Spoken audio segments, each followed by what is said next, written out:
Good morning. So I'm going to do something a little different today. Normally I make Tyranids for Warhammer 40,000. I've made a lot of them and painted a lot of them. I posted some of those, and then my dad posted on Facebook, man, imagine if you put all that energy towards a model car, right? Okay, fine. Challenge accepted, Dad. Giving and smuggled out your Challenger RT 1970 model that you started building back in like the 90s and never finished. And this is, of course, a replica of his car from the 70s that he loved and cherished and adored and had to sell in order to support his family.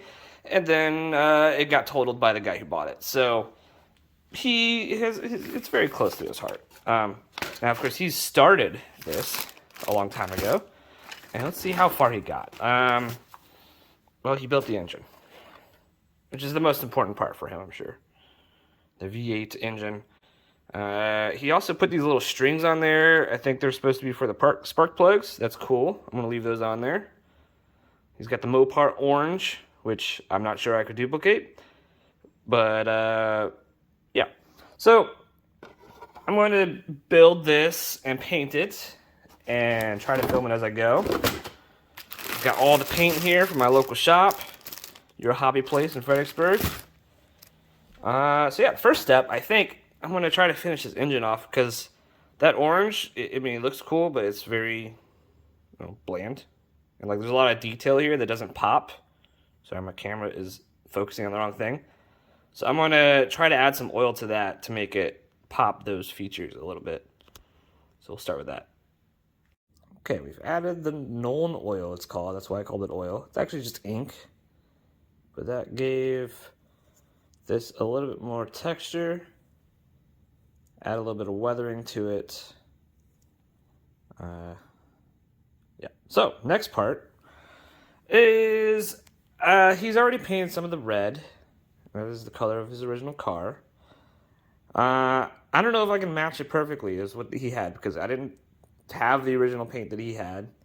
I have this red here, and I have some gloss that I can add to it, and I'm going to use an airbrush. So we're going to try to mimic that, and I'm going to paint some of the siding here of the body and see if it matches. If it doesn't match, I can mask this off and paint this.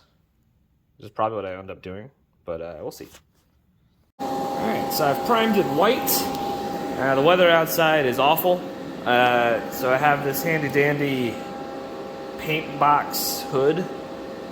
Vents out the window there. Has nice lights. It also has a fan. And it'll suck all the fumes out. So I tried the red.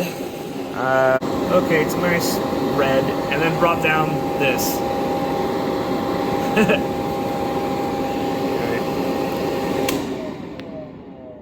So that doesn't match at all. Clearly, I have the wrong red. I got other reds. This is the red I used. Clearly too bright. This is another red, transparent red. So this should be shinier anyway. And it looks like that might be the right shade of red. So, I painted this red. That is a much nicer looking red. Now it still doesn't match the red that my dad had, but I'm not sure my dad had the right red. Because when I look online, this red looks good, like it looks right. So I'm gonna go with this red and repaint what he did with my red. Today I learned something. When it says transparent red,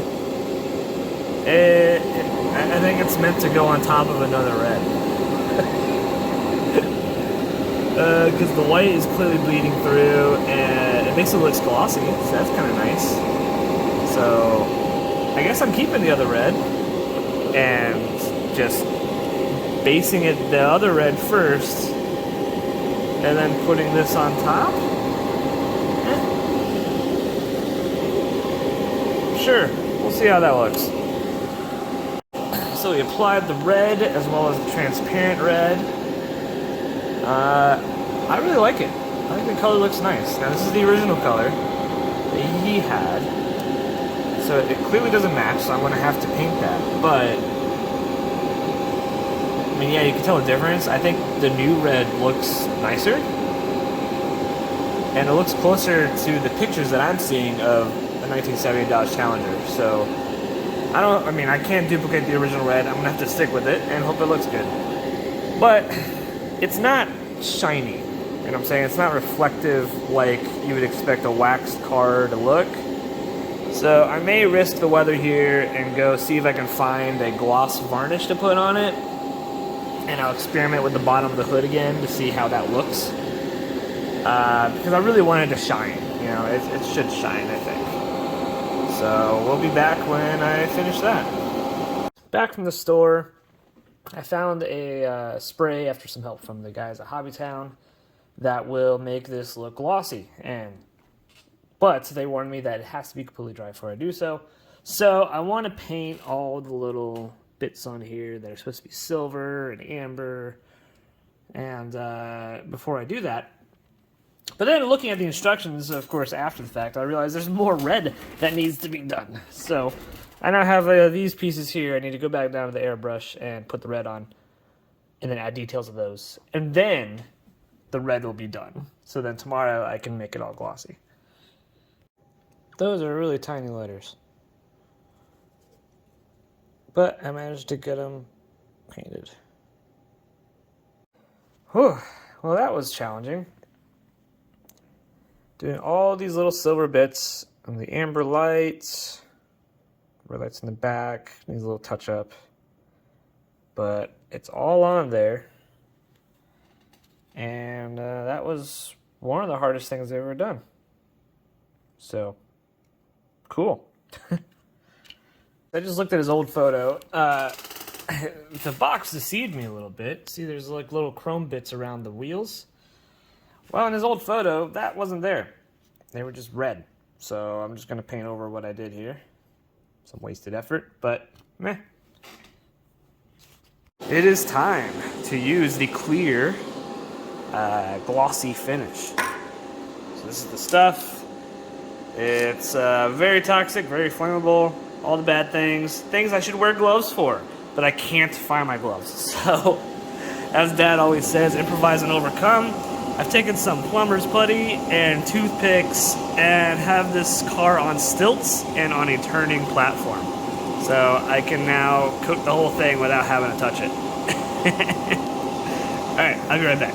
That went on pretty good. It has a nice shine to it, which hopefully will stay there after it dries.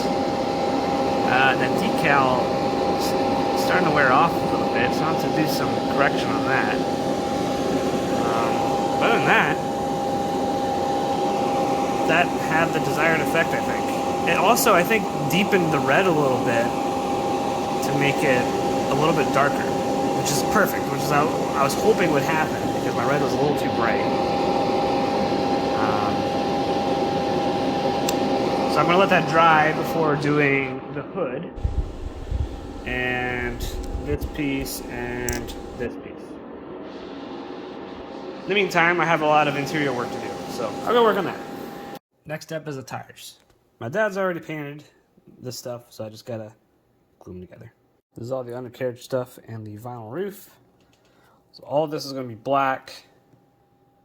And this is gonna be a mix of aluminum, steel, and silver.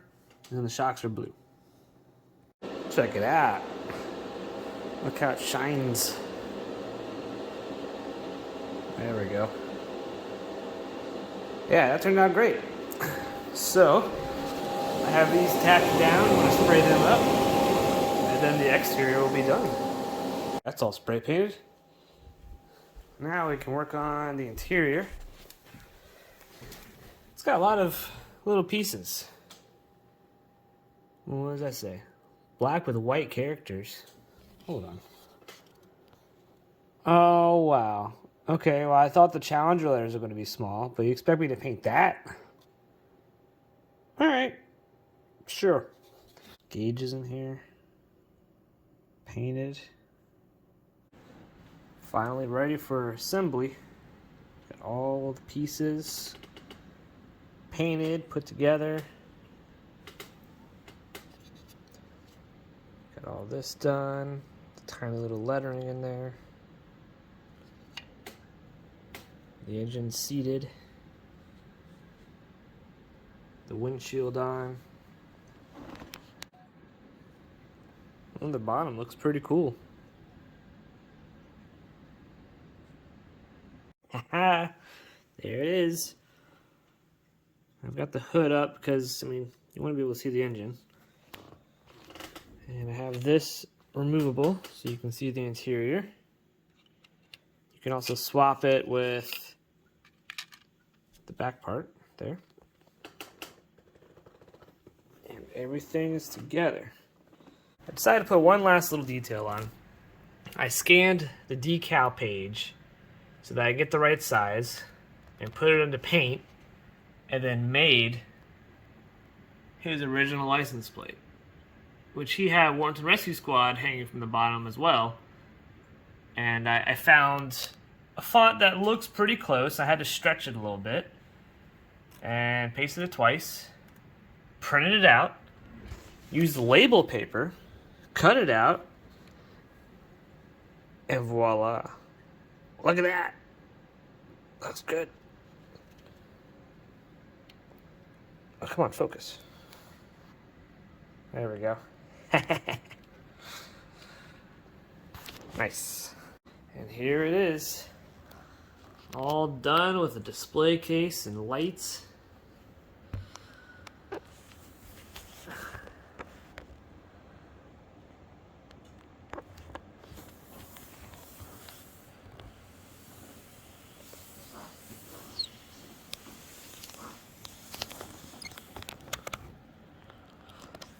Beautiful.